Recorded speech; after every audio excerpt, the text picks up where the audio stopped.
Selamat datang di channel Santri Modern, mencetak generasi Qurani bersama channel Santri Modern.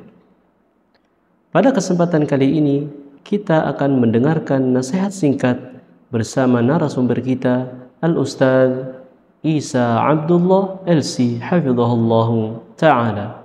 Ilaihi falyatafaddal mashkura. Bismillah, Assalamualaikum warahmatullahi wabarakatuh. Ahibati at-talabah wa ma'asyiral muslimin, barakallahu fikum. Alhamdulillah, Allah subhanahu wa ta'ala memberikan kita nikmat yang paling agung, nikmat yang paling inti, nikmat yang paling utama, yang merupakan ra'sul amri menurut sabda Rasulullah sallallahu alaihi wasallam, yaitu al-Islam. Islam adalah pangkal segala nikmat. Dengan Islam kita bisa memandang segala sesuatu seperti hakikatnya. Dengan Islam kita bisa mengetahui apa yang sebenarnya terjadi di alam semesta ini menurut kaidah yang Allah ajarkan di dalam kitabnya. Dengan Islam kita juga bisa merasakan kebahagiaan yang hakiki, bukan hanya di dunia tapi kebahagiaan yang lebih dahsyat lagi, yaitu nanti di akhirat. Karena itulah nikmat yang besar ini mari senantiasa kita syukuri, kita rawat, kita jaga, jangan sampai hilang. Nabi Muhammad SAW selalu mengajarkan kepada kita doa yang sangat penting untuk menjaga nikmat-nikmat, terutama nikmat yang begitu besar, nikmat hidayah. Allahumma inni a'udzubika min zawali ni'matik. Ya Allah, aku berlindung kepadamu, jangan sampai nikmat yang telah aku dapat, aku miliki, aku punya, aku rasakan hilang. Wa tahawuli afiatik, jangan sampai hidupku yang baik-baik saja, tidak punya masalah, nggak punya problem, berubah menjadi penuh masalah. Wa fujaati nikmatik, jangan sampai aku terkena hukuman secara mendadak saat berbuat salah, dosa, keliru, aku lupakan lalu kemudian hukuman itu datang. Jangan sampai. Percepatlah aku untuk bertaubat dan mudahkanlah lisanku untuk beristighfar. Kemudian wajami isakhotik, dan aku memohon kepadamu perlindungan ya Allah dari segala macam murkamu atas perbuatan-perbuatan yang tidak layak, tidak pantas yang dilakukan oleh seorang hamba. Ahibati fillah, talabah, barakallahu fikum. Di kesempatan kali ini saya ingin menyampaikan sebuah nasihat yang sudah diulang-ulang oleh para ulama di setiap generasi, mulai dari sejak pertama kali diucapkan sampai hari ini. Nasihat ini selalu disampaikan di majelis-majelis ilmu, disampaikan di sekolah-sekolah, disampaikan di berbagai macam kesempatan, karena isinya sangat mendalam, perasan pengalaman dari orang yang sangat-sangat dalam ilmunya, yaitu Al-Imam Syafi'i rahimahullah. Beliau menyampaikan, ya akhi, lan tanalal ilma illa bisittah. Wahai saudaraku, kamu tidak akan pernah mendapatkan ilmu, kamu gak bakalan jadi ulama, gak bakal jadi orang pinter, kamu gak bakalan pernah merasakan indahnya ilmu illa bisittah, kecuali kalau kamu siap membayar dengan 6 hal. Artinya apa? Ilmu itu adalah sesuatu yang sangat mahal, dan kalau kita mau membayar, maka siap-siaplah membayar dengan 6 hal. Apabila kita sudah memiliki 6 hal tersebut, insya Allah semua yang Allah sebutkan di dalam Al-Quran tentang ilmu, maka akan kita rasakan. Karena dalam Al-Quran banyak sekali ayat-ayat ilmu. Misalkan Allah Subhanahu wa ta'ala berfirman, Qul hal yastawil ladina ya'lamuna wal ladina la ya'lamun. Katakanlah, apakah orang berilmu sama tidak berilmu itu sama? Tentu tidak. Cara hidupnya, cara ngomongnya, cara memilih, memutuskan, begitu juga orang yang berilmu itu mengisi hidupnya dengan apa, orang tidak berilmu itu bagaimana, itu semuanya pasti berbeda. Seperti itu, karena orang yang berilmu itu artinya sudah tahu yang benar, lalu akan berusaha untuk melakukan hal tersebut dalam hidupnya. Berbeda dengan orang yang tidak punya ilmu, maka akan sembarangan, sembrono, bahkan seringkali mungkin celaka. Kemudian ada lagi ayat Al-Quran, yarfa'illahu alladhina amanu minkum walladhina utul ilma darajat. Allah akan mengangkat derajat kalau kalian semuanya punya ilmu. Jadi artinya salah satu cara kita untuk mengangkat harkat martabat, jadi orang pintar, jadi orang berilmu, jadi orang yang memiliki pengetahuan. Nah, ini adalah cara yang alami, organik. Artinya ketika kita punya ilmu, kita nggak perlu susah-susah nyari follower yang bakal ngumpul. Saat kita punya ilmu, rezeki nggak perlu kita cari, rezeki yang mendatangi kita. Saat kita punya ilmu, kita nggak perlu repot-repot untuk mencari teman yang akan datang. Saat kita sudah punya ilmu, maka segala kebaikan dunia akhirat itu akan Allah datangkan.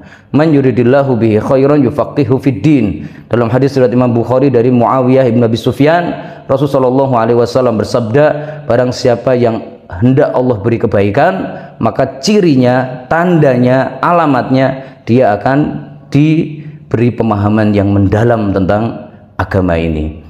Kemudian ada lagi ayat, innama yakhsyallaha min ibadihil ulama. Yang bisa takut kepada Allah itu hanya ulama. Artinya orang itu kalau ilmunya semakin tinggi, ujung ilmu itu orang akan paham tidak ada yang berhak ditakuti di jagat raya kecuali hanya Allah. Setelah orang itu benar-benar ilmunya mendalam, ilmu apapun, ilmu fisika, kimia, biologi, apalagi ilmu syar'i, itu ujungnya adalah takut kepada Allah.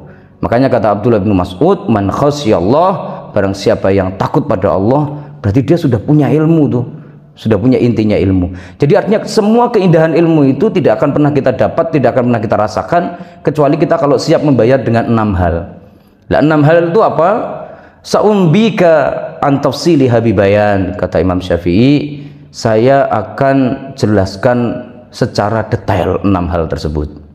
Yang pertama adalah dzakaun wa hirsun wajtihadun wa bulghatun wa suhbatul ustadi wa tuluz zaman. Jadi beliau menyebutkan ada 6 hal yang harus siap kita bayar kalau benar-benar niat jadi orang berilmu, niat jadi ulama. Antum bisa nanya ini kepada semua orang yang berprestasi yang ada di Indonesia, di dunia sekalipun. Tanya mereka. Saya yakin mereka sudah melewati 6 tahapan ini. Ya, mereka sudah bayar 6 ini lunas, makanya jadi ulama. Antum bisa nanya pada orang-orang Indonesia yang kita anggap ulama. Mungkin Hamka, atau mungkin Hasan, Munawar Khalil, atau mungkin ulama-ulama yang kita kenal yang dari Indonesia, Imam Nawawi Al-Bantani, ya, atau ulama-ulama lain, silahkan tanya, pasti mereka sudah bayar lunas 6 hal itu. Makanya dapat ilmu. Ya, begitu juga kalau kita nanya ke luar negeri, tokoh-tokoh dari manapun yang jadi ulama, lihat saja hidupnya pasti sudah membayar lunas 6 hal tersebut. Yang pertama adalah dzakaun. Kita kalau mencari ilmu yang kita butuhkan pertama apa? Yaitu zaka, kecerdasan. Kecerdasan. Cerdas itu bukan jenius, ini definisi yang sangat jauh. Cerdas itu artinya ketika kita ini diberikan oleh Allah Subhanahu wa taala akal yang normal, yang bisa membedakan baik buruk, yang bisa membedakan benar salah, yang bisa menampung hafalan, maka itu sudah bisa disebut cerdas. Ya. Jadi kita butuh otak, butuh mikir keras, butuh menggunakan instrumen yang Allah berikan yang bernama otak ini. Kalau kita tidak mau mikir, gak usah mimpi jadi ulama, dan gak bakal jadi ulama. Karena kita ini bukan komputer yang bisa diinstal, atau mungkin kita ini bukan flash disk yang bisa diisi, bukan memory card yang bisa dimasuki berbagai macam file, bukan. Kita ini memiliki otak yang sebenarnya kata para psikolog, otak manusia itu selebar 4 lapangan bola kalau mau dibuat hard disk. Kalau seandainya kita mau, kita bisa mengisi dengan berbagai macam informasi dan tidak akan penuh otak kita itu, selalu bisa menampung, bahkan ditambah lagi pun tetap bisa untuk menyimpan dan juga mengingat-ingatnya kembali. Nah, disinilah maka orang-orang yang malas berpikir, makanya saya kadang kalau melihat ada orang begitu, udahlah gampangnya aja gimana begitu, itu ketahuan nggak mau mikir. Ya, udah intinya gimana, ketahuan nggak mau mikir. Ya. Apalagi kalau sampai ada santri bertanya, Ustadz udah langsung aja jawabannya, jelas itu malas mikir itu. Kalau seandainya benar-benar mau berpikir, dia pasti akan nanya caranya gimana. Saya ingin mengerjakan sendiri, saya ingin bisa, saya ingin menuntaskan ilmu ini. Masya Allah, itu baru benar-benar orang yang mau mikir. Disinilah orang-orang yang tidak mau mikir ini, atau malas berpikir, atau tidak mau menggunakan otaknya, maka mereka tidak mungkin mendapatkan ilmu. Lihatlah para ulama, mereka yang sudah sukses mendapatkan ilmu, mikirnya super keras. Ya, Al-Imam Jalaluddin, ya, Al-Mahalli, ya, beliau itu menceritakan kadang ngafalin satu lembar itu bisa sampai berbulan-bulan nggak hafal, tapi tetap ditekuni. Kalau dulu kata Ibnu Umar, sebagaimana hadis yang diriwayatkan Sa'id bin Mansur, kunna nata'allamu fi ahdi Rasulillah asra ayat. Kami dulu kalau belajar itu mesti 10 ayat sama Nabi, diajak mikir dulu, lalu kami amalkan, baru kemudian kami lanjutkan. Jadi artinya ilmu itu harus dipikirkan supaya bisa masuk ke dalam otak berupa pemahaman. Ibaratnya kalau kata Al-Imam Asy-Syaukani, berawal dari mencari, kemudian tahu, memahami, menghafal, baru mengajar, begitu kan ya, langkah untuk mendapatkan ilmu. Nah, ketika tahapan berpikirnya kita lompati, kita malas mikir, disitulah kita sudah tidak siap bayar poin pertama untuk jadi ulama, jadi ilmuwan, jadi orang pintar. Sehingga akhirnya ya kita akan kehilangan banyak sekali ilmu, informasi-informasi penting nggak kita serap karena kita malas memikirkannya. Apalagi kadang kita kalau udah bicara matematika, fisika, kimia begitu, ngapalin rumus dan sebagainya itu masukin ke dalam otak sepertinya udah ngeblank dan error, terasa penuh begitu ya. Padahal sebenarnya ini hanya alasan kita saja, kita malas berpikir intinya. Padahal Allah Subhanahu wa taala memberikan kita akal, dan Allah selalu nanya terus, afala ta'qilun? Apa kamu gak mikir sih? Apa kamu gak mikir? Apa kamu gak mikir? Itu artinya Allah itu gak seneng sama manusia yang tidak mau berpikir. Makanya di dalam Al-Qur'an Allah Subhanahu wa taala berfirman, "Wa laqad dara'na li jahannama katsiran minal jinni wal ins." Dan sungguh kami telah siapkan untuk neraka jahanam itu dari golongan jin dan manusia, makhluk-makhluk yang tipologinya seperti ini, punya mata tidak dipakai, punya telinga tidak dipakai, dan punya otak tidak digunakan. Artinya apa? Orang yang tidak menggunakan akal ini susah sekali untuk, ya, bahkan mustahil untuk mendapatkan ilmu gitu. Maka disinilah para ulama itu kerja keras untuk berpikir, memahami sebuah ilmu, ya. Mereka itu luar biasa melakukan hal itu. Jadi kita kalau ingin mendapatkan ilmu, gunakan otak maksimal, semaksimal mungkin. Bahkan dulu Ibnu Taimiyah itu biasa kalau beliau itu berpikir itu kadang sampai terasa berat, maka beliau seringkali berdoa di waktu pagi, ya mufahhima Sulaiman fahimni, wahai zat yang memahamkan Sulaiman, ya Allah pahamkanlah aku biar aku mudah untuk memahami ilmu syar'i. Itu sekelas Ibnu Taimiyah yang otaknya encer, yang kalau ngapal cepatnya bukan main, itu saja menghadapi kendala. Bagaimana dengan kita? Wah, ini usaha kita nggak boleh main-main, ya seperti itu. Kapan-kapan saya jelaskan pengalaman saya pribadi mungkin bagaimana mendapatkan ilmu syar'i dan belajar ilmu syar'i. Insya Allah tidak jauh dari 6 hal ini. Yang kedua adalah wahirsun, semangat. Di mana ada ilmu, di situ ada saya. Harus begitu rumusnya. Ya, kalau dulu para ulama ahli hadis, ya di mana ada yang hafal hadis didatengin betul, walaupun harus naik onta, naik keledai, jalan kaki, walaupun mereka sakit harus merangkak, di tengah jalan kehabisan bekal, kadang harus minum air kencing sendiri karena tidak ada air. Itu semuanya dilakonin karena mereka semuanya punya semangat. Mereka yakin kalau saya berilmu, suatu saat saya sudah pasti ditinggikan derajatnya oleh Allah tanpa minta, tanpa perlu ngemis-ngemis kepada orang, tanpa perlu effort yang susah. Yang penting ilmunya saya sudah punya. Disinilah dulu maka para ulama itu semangat mengejar ilmu syar'i. Jadi artinya begini, kalau antum pengen belajar hadis, antum harus sampai ke level semangat untuk mengejarnya ke Sudan, ke Maroko, ke Yaman, ke Madinah. Kalau antum pengen semangat untuk belajar ibaratnya teknik, antum harus semangat sampai menuju ke Jerman, atau mungkin kalau semangat dalam persoalan elektronik, semangat sampai ke Jepang. Kalau antum semangat untuk ilmu politik, semangat sampai ke Amerika dan lain sebagainya. Itu sebagai contoh bahwa orang yang punya semangat mencari ilmu Maka kata Ibnul Jauzi, dia itu melihat ilmu seperti melihat harta karun. Dia tuh melihat buku baru itu seperti melihat harta karun gitu. Penasaran isinya apa gitu. Makanya orang-orang yang tidak punya semangat untuk mencari ilmu, maka ilmu yang didapatkan itu pasti bakalan sangat-sangat sedikit dari semua ilmu yang ada. Tapi kalau semangat, insya Allah ilmu itu akan didapatkan. Ya, kita belajar sudah selesai, wah semangat nyari ilmu yang lain lagi, yang lain lagi, yang lain lagi, yang lain lagi.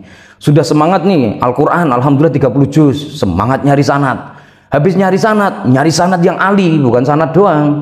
Indonesia mah sanadnya sanad-sanad yang nazil, sanad yang jauh dari Rasulullah.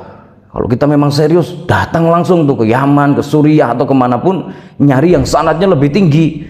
Ya, nanti lebih sudah seperti itu, semangat lagi belajar qiraat. Awalnya qiraat sab'ah al-kubra, habis itu semangat lagi, saya penasaran kalau qiraat asrah kubra bagaimana.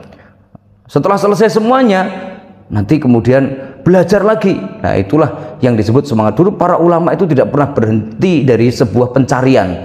Mereka tuh belajar ilmu, masya Allah. Bahkan Imam Syafi'i itu aja sekelasnya ulama ya yang bilang ini nih, ya. Beliau itu ketika ada yang ahli nahwu datang ke Baghdad, langsung didatengin, tolong dong diajarin saya. Padahal itu sudah imamnya loh, ya, udah ulamanya begitu ya. Ibnu Abbas begitu. Beliau dengar ada satu hadis, tapi Ibnu Abbas belum tahu, langsung dikejar sampai ke Irak, perjalanan 3 bulan. Itu karena mereka semuanya semangat ngejar ilmu, makanya dapat. Jadi dibuktikan dalam apa? Kalau dalam kehidupan kita, yang pertama, kita kalau ada majelis ilmu di paling depan, selalu membawa buku catatan. Ya, kata Imam Syafi'i juga, al ilmu saydun, ya, wal kitabatu qaiduhu. Ya, ilmu itu seperti binatang buruan. Kalau sudah ketangkep, tolong cepat diikat, begitu ya. Kalau enggak kabur lagi dia nanti, seperti itu ya. Jadi artinya ilmu kalau enggak diikat dengan tulisan akan kabur. Nah, kemudian yang ketiga, selalu menghadiri majelis ilmu yang ada. Yang keempat, kalau semangat betul untuk mencari ilmu, maka dia juga akan semangat untuk bertanya, untuk tahu dan lain-lain. Ini hirsun ya. Jadi ada semangat dan ada kerakusan terhadap ilmu. Kemudian yang selanjutnya adalah dakaun hirsun wajtihadun, sungguh-sungguh ya. Ilmu itu kata Ibnu Abdul Bar, al ilmu la yu'tika ba'dahu hatta tu'tihi kullaka. Ya, ini juga dikatakan oleh Ibnu Jamaah. Ya. Jadi beliau menyampaikan ilmu itu enggak bakal memberimu secuil ya, kecuali kamu rela memberinya segala yang kamu punya. Jadi kamu kasihkan segala yang kamu punya kepada ilmu, itu ilmu cuma ngasih kamu secuil. Nah, gimana kalau kita ngasihnya secuil? Dapatnya percuil-cuil begitu ya. Jadi artinya sangat sedikit. Jadi artinya ilmu itu butuh effort yang sangat besar. Nyari ilmu itu butuh kesungguhan. Malam ngapalin, malam nyatat, malam ngeringkes. Ya itulah ilmu. Itu kalau kita pengen dimudahkan dapat ilmu, ya begitu caranya. Abu Hurairah tiap malam membagi malam menjadi 3. Sulusun anam, sepertiga tidur, wa sulusun usolli, sepertiga untuk sholat, wa sulusun udzakirul hadis, sepertiganya saya pakai untuk ngulang-ulang hadis. Apalagi yang hafal Al-Quran, ngapalnya susah, murojaah lebih susah. Itu nggak mau usaha. Nggak ada ceritanya hafid Quran itu bisa tahan setahun nggak pernah ngapal, tiba-tiba besok hafalannya masih jernih, itu nggak ada.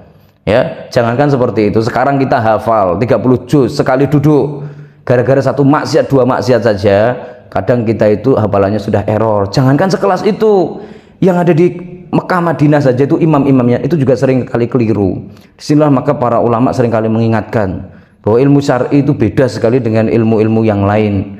Dia itu mudah didapat, tapi jaganya tidak mudah, maka butuh usaha ya, butuh usaha. Disinilah maka ijtihad. Kalau di dalam pernyataan dari Abdul Ma'ali Al-Juwaini, istibar, butuh kesabaran ya untuk bisa mendapatkan seperti itu, butuh usaha yang sangat keras. Kadang ya kita ketika mungkin belajar di pesantren, ya otomatis lah kita itu nggak bisa menikmati apa yang dinikmati orang-orang di luar ya. Mereka mainan bebas, main game bebas, sedangkan kita barangkali tiap hari ketemu Quran, ngafal terus. Setiap hari ketemu ustadz, belajar terus. Setiap hari ketemu guru, suruh mempelajari pelajaran-pelajaran terus. Nah, itu bagian daripada usaha kalau mau jadi berilmu. Kalau tidak mau usaha, maunya leha-leha, tidur, rebahan, gak ada ceritanya jadi ulama. Ya, yang seperti itu adalah jalan untuk nyesal di masa depan. Itu baru betul jalannya. Rebahan aja sekarang, rebahan, main HP, lupa waktu, tahu-tahu tua. Nah, itu baru bener itu. Makanya kata para ulama, man lam yaduk murrat ta'allumi sa'atan tajarru'ad dhullatul hayatih. Barang siapa yang enggak mau usaha dikit, sabar dikit untuk nyari ilmu, maka siap-siap seumur hidup akan menelan pahitnya kesabaran. Kan begitu nasihat mereka. Ya. Jadi artinya apa? Kita butuh sekali yang namanya kesabaran, kesungguhan, kekuatan. Mau belajar hujan, tabrak, panas, nggak peduli. Gitu kata para ulama. Kalau seandainya musim panas membuatmu malas belajar, ya karena mungkin gerah. Kalau musim dingin membuatmu tidak mau belajar karena menggigil. Kalau musim kemarau membuatmu nggak mau belajar karena suasana hawa yang pengap. Kalau musim semi membuatmu nggak mau belajar karena terpikat keindahan alam semesta. Terus sampai kapan kamu mau belajar? Ibaratnya begitu. Kita perlu sekali-kali menunjukkan effort yang lebih dalam belajar ini. Ya, hujan, geledek, hadir ke majelis ilmu. Masya Allah, itu ijtihad. Benar-benar kesungguhan itu yang luar biasa. Kemudian yang selanjutnya adalah wabul gotun, butuh dana. Ya, mencari ilmu itu butuh dana. Kita kalau seandainya nekat nyari ilmu tapi kita nggak menyiapkan dana, maka ya bisa, tapi pasti tidak maksimal. Kita akan kalah sama yang dananya banyak, karena dia bisa menempuh berbagai perjalanan, mencari kitab, membeli buku, dan juga bisa mendapatkan banyak sekali fasilitas untuk mengakses ilmu syar'i. Sedangkan kita kalau nggak punya dana maka nggak bisa. Maka disinilah bagi seorang penuntut ilmu yang semangat pengen beneran berilmu dan bisa punya banyak ilmu, maka beli kitab itu sudah jadi agenda rutin. Beli kitab seperti itu, ya, yang dibutuhkan seperti itu. Yang kedua, mencari sekolah yang terbaik seperti itu. Untuk apa? Supaya mendapat ilmu yang paling seger, sempurna, seperti itu. Nah, kemudian yang selanjutnya, kenapa kita butuh lagi biaya? Wah, itu luar biasa. Karena kita pengen ngapresiasi guru-guru kita supaya ilmu kita itu barokah. Ilmu itu mahal harganya. Dikisahkan bahwa suatu ketika Imam Abu Hanifah, beliau ini anaknya diajarin sama gurunya surat Al-Fatihah, hafal. Maka ketika anaknya pulang baca Al-Fatihah, maka Abu Hanifah langsung ya memanggil, tolong panggil ustadzmu. Dipanggil, dikasih sekantong emas. Ustadznya sampai kaget, apa ini? Ya, maka dijawab, terima kasih engkau telah mengajari anakku Al-Fatihah, surat paling agung, surat yang paling bermanfaat. Ya, artinya apa di sini? Abu Hanifah ngerti banget bahwa ilmu itu mahal harganya. Ilmu itu mahal, walaupun sekedar Al-Fatihah. Ya, makanya ketika antum bisa baca Al-Fatihah dengan sesuai tajwid dan tahsin, itu jangan dipikir gak mahal. Mahal belajar itu, ya, itu luar biasa untuk bisa sampai ke level itu. Makanya dulu para ulama begitu, mereka pasti membutuhkan biaya. Imam Syafi'i, beliau itu sama ibunya setiap pagi itu didandanin, masih bocah, dikasih uang, misalkan dikasih uang kadang 40.000 dirham gitu, sambil dikasih tahu jangan pulang sebelum dapat 40.000 hadis. Jadi artinya apa? Dikasih uang, cari ilmu sampai dapat. Nanti kalau udah dapat cepat pulang. Ya, makanya Imam Syafi'i kadang ikut-ikutan bapak-bapak, ikutan kafilah-kafilah yang nyari ilmu kemanapun itu sambil bawa uang banyak itu. Beliau pulang sudah membawa hadis seperti yang diinginkan. Rabi'ah bin Abdurrahman, ketika bapaknya mau pergi untuk kepentingan dinas jihad fisabilillah, maka untuk istrinya dipesani, ini ada sejumlah uang, tolong gunakan untuk merawat anak kita. Digunakan betul sama ibunya Rabi'ah. Akhirnya jadilah ulama. Rabi'ah bin Abdurrahman, gurunya Imam Malik, ulama Madinah, atau yang dikenal dengan nama Rabi'atul Ra'yi. Ya, jadi artinya butuh banget yang namanya biaya dana. Itu sudah mutlak. Dengan itu kita bisa mengakses semua pintu-pintu ilmu. Antum kalau sekarang punya biaya bisa langsung pergi ke Madinah bertemu dengan Syekh Abdul Razak ya Al-Badr. Antum bisa langsung pergi ke Ummul Qura ketemu Syekh Sultan Al-Umairi. Antum bisa ketemu dengan Syekh ya yang ada di sana seperti Syekh Masyhur Hasan Al-Salman ya, mentahqiq kitab. Antum bisa langsung pergi ke Maroko ketemu dengan Syekh Waldidu. Antum bisa langsung pergi ke Yaman ya, ketemu dengan para masyayikh yang ada di sana. Kalau punya uang, kalau nggak punya biaya ya antum harus cari cara lain untuk menutupi kekurangan itu. Makanya kita butuh dana. Makanya disebutkan bahwa Ibnu Jauzi itu ketika ditinggal wafat oleh ayahnya, beliau itu dikasih warisan 20.000 dinar ya, bukan main. Semuanya habis untuk beli kitab. Kata beliau, 20.000 dinar sudah saya habiskan dan saya sudah membaca 20.000 jilid kitab. Ya, itu baru benar-benar ya biaya yang diniatkan untuk mencari ilmu. Dan jangan khawatir, sebagai orang tua juga tidak perlu khawatir, karena Rasulullah SAW suatu ketika mendapatkan pengaduan, wahai Rasulullah, saya ini orang nggak punya, lah itu keponakan saya malah mondok. Zaman Nabi juga sudah ada mondok seperti itu. Maka Rasulullah SAW menyampaikan, oh biarin ya, la'allaka turzak bima yatlub. Siapa tahu gara-gara dia nyari ilmu kamu malah rezekinya lancar gitu. Jadi artinya kalau anak itu belajarnya sungguh-sungguh dan serius, orang tua yang akan diberikan kelancaran rezeki insya Allah. Lalu kemudian yang selanjutnya adalah wa suhbatul ustadz. Ilmu itu ada di hati, di pikiran, dan juga di otaknya ustadz. Maka siapa yang tertarik sama ilmu, langsung kejar terus, cari terus ustadznya, pepet terus, deketi terus, seperti itu, supaya kita mendapatkan ilmu-ilmu yang tidak seperti ilmu yang lain. Seperti Ibnu Qayyim Al-Jauziyah, Ibnu Taimiyah masuk penjara, ikut masuk walaupun nggak salah. Untuk apa? Mulazamah total, begitu ya. Saya Utsaimin sama saya As-Sa'di itu beliau menceritakan, saya itu belajar kitab Al-Qawaid Ibnu Rajab Al-Hambali itu udah entah berapa puluh tahun itu. Dari pertama jamaahnya itu ada 100 berkurang jadi 90, 80 sampai terakhir tinggal saya sendiri yang menyelesaikan kitab itu. Akhirnya beliau yang punya syarah untuk kitab Al-Qawaid, karena kitab itu sangat susah dijelaskan ya, isinya kaidah-kaidah. Beliau menceritakan, dan terakhir ketika saya sudah menyelesaikan, saya As-Sa'di tiba-tiba beliau datang sambil memberi saya sebuah apel. Beliau kemudian memberikan pada saya nanya, ini apel apa saya? Ya, saya As-Sa'di menyampaikan, ini apel saya petik dengan tangan saya sendiri, saya hadiahkan untuk murid saya yang paling betah nemenin saya ngaji kitab ini sampai kelar. Maksudnya saya Utsaimin. Akhirnya saya Utsaimin, apel tersebut dibawa pulang ke rumah lalu dibelah ya jadi 6 apa berapa begitu, dibagikan pada keluarganya. Ini apel spesial dari guru saya, karena saya berhasil menghatamkan kitab setelah berpuluh-puluh tahun muridnya yang lain nggak ada yang sanggup. Nah, artinya apa dalam hal ini? Nemenin ustadz, selalu bersama ustadz itu menambah ilmu. Kata Imam Nawawi dalam Syarah Sahih Muslim, di antara cara paling singkat untuk mendapatkan ilmu adalah saat kita ini mengadakan dialog dengan orang yang pernah mencari ilmu. Karena dia mencari ilmu 20 tahun, ngomong sama kita sehari udah habis paling. Pengalaman 20 tahun habis dalam satu hari. Ilmunya diperes dalam waktu singkat.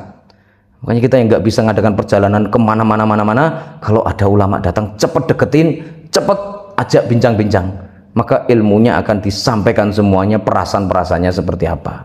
Lalu kemudian yang terakhir yaitu watuluz zaman. Mencari ilmu itu kita butuh waktu yang panjang, karena ilmu itu banyak. Kata Salman Al-Farisi ya, al ilmu katsir wal umru qasir. Ilmu itu sangat banyak sedangkan umur kita itu sangat pendek ya. Jadi artinya ilmu itu banyaknya bukan main ya. Antum sudah belajar Quran, ilmu Quran itu aja kata para ulama itu minimal ada 15. Antum bisa buka dalam kitab Al-Itqan, Al-Burhan, atau dalam kitab Mabahith fi Ulumil Quran. Ilmu Quran saja itu sudah ada 15. Ilmu bahasa ada sekitar 60 cabangnya ya. Ilmu fikih itu minimal ya kita belajar qawaid, belajar fikih, usul fikih, sampai al-ghoz fiqhiyah, kuis-kuis fikih. Kita belajar juga nanti untuk yang fikih ini ya, ikhtilaf, fikih ikhtilaf. Kita nanti juga akan mempelajari fikih-fikih yang sangat banyak macamnya. Begitu juga dalam persoalan ilmu-ilmu yang lain, apalagi ilmu sejarah, ya, apalagi ilmu nahwu, ilmu sorof, atau mungkin ilmu yang lain. Itu semuanya butuh waktu panjang untuk bisa. Maka bersabar, ya. Ilmu itu nggak bisa diraih dengan instan, ya. Kalau kita dapatnya cepat, hilangnya juga bakalan cepat. Begitu ya. Maka banyak yang menasihati, antum baca Quran, hafal dengan 1 kali 2 kali ngulang, sudah hafal.